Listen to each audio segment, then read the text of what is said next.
This is a questionable reality production. Hello, I'm Xander Crowns, and this is AP Post History. Now let's get started. Today we'll be covering topic 2.2, On the Frontier, Humans, and Bacteria. In the last topic, assuming you watched the last topic, we learned of the various splinters of humanity and how the salmon seas slowly began to recede, revealing a vast frontier, and slowly but surely humanity flocked to this new land, but not before the bacteria did, as so often is the case. The year is 823 PQS, and the Chinook Basin is a beacon of opportunity, but not to our human friends, not quite yet, but to bacteria. Bacteria had it rough for the last few thousand years in the pre-apocalyptic era, with scientific advancements putting them underfoot, but now it seemed they could shine once more and reclaim their former glory. Now no, bacteria had not mutated over the years to become highly complex human forms or secretly had consciousnesses the whole time like the plastics. No, the bacteria were still simple, self-replicating farm folk looking for the ticket to success. They flocked to the basin in droves, propagated, and found life with no gold gilding. For the bacteria, it was not easy staking out a climb in those rugged lands. For one, those salmon made the land incredibly sterile, bacteria-wise. And if you were paying attention, you would know that the salmon absorbed the pollution in the water, which included a great deal of antibiotic, and their decaying bodies left this little unwanted treat for the bacteria in their years of settling. Poor little guys were dying left and right. However, over the years they would develop an immunity to these antibiotics, whether by genetic mutation or that so many died the antibacterial residue was all used up. Small thriving colonies were established and the bacteria looked towards an even brighter future. In fact, let's turn to the History Makers segment where Z. Xanathermosis describes their experiences and what the basin was like. An hour ago, my good friend and clone, Z. Xanathermosis' cell wall was punctured right through. They died in a bath within the cytoplasm.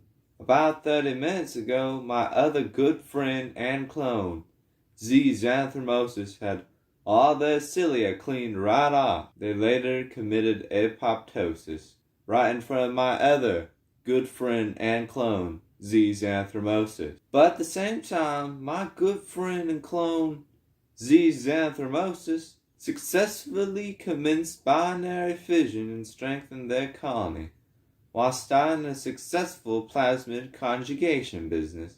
Truly, it's a great and terrible paradox here in the basin. How can achievement and failure be so close together? I just hope that achievement is what's in store for me here. Truly moving words, I would say. However, a greater threat to the bacteria frontier lay merely on the horizon. You see, or rather, you don't see, bacteria are so small that they were able to start settling in the Chinook Basin several centuries before any human faction. However, by the year 1065 PQS, those splinters awoke to realize the seas had exposed new lands for them to reconquer, and such was their inclination to do so. And reconquered they did. So with an even greater fervor than those bacteria, and reconquered they did. So with an even greater fervor than those initial bacterial pioneers, that in a time span of 165 to 170 PQS, the ratio of humans to bacteria in the basin went from all the way from 1 to 150 billion to 150 billion people for bacteria.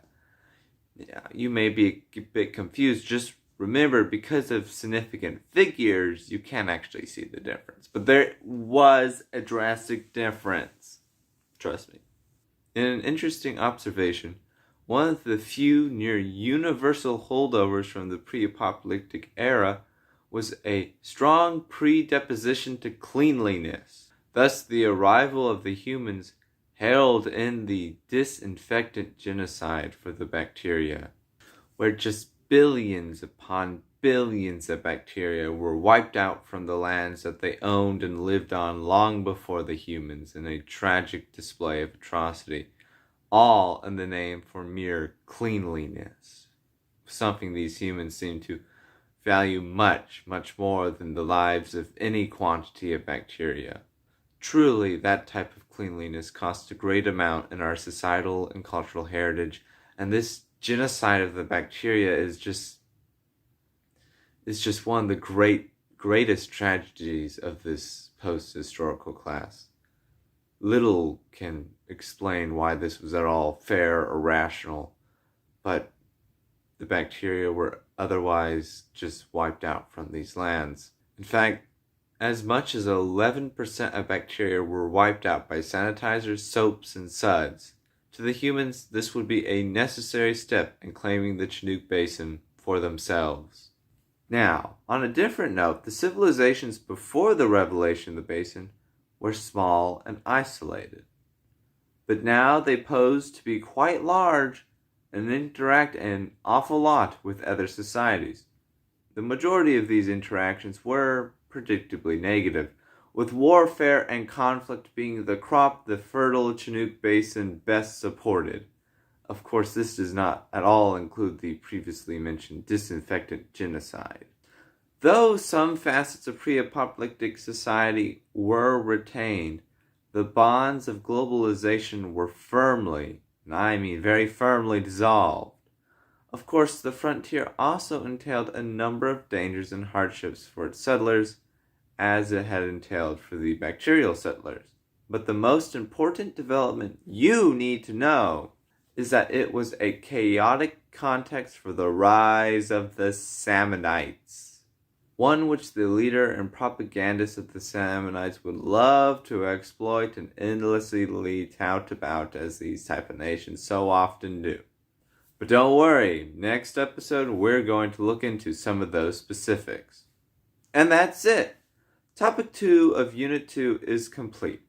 If you want to find success in your post-history class and claim the Chinook Basin for yourself, consider subscribing and liking this video. My goal is to see each and every one of you get a 92 in your class and a 7 on the AP exam in Quintober. Alright, Xander Crowns, checking out.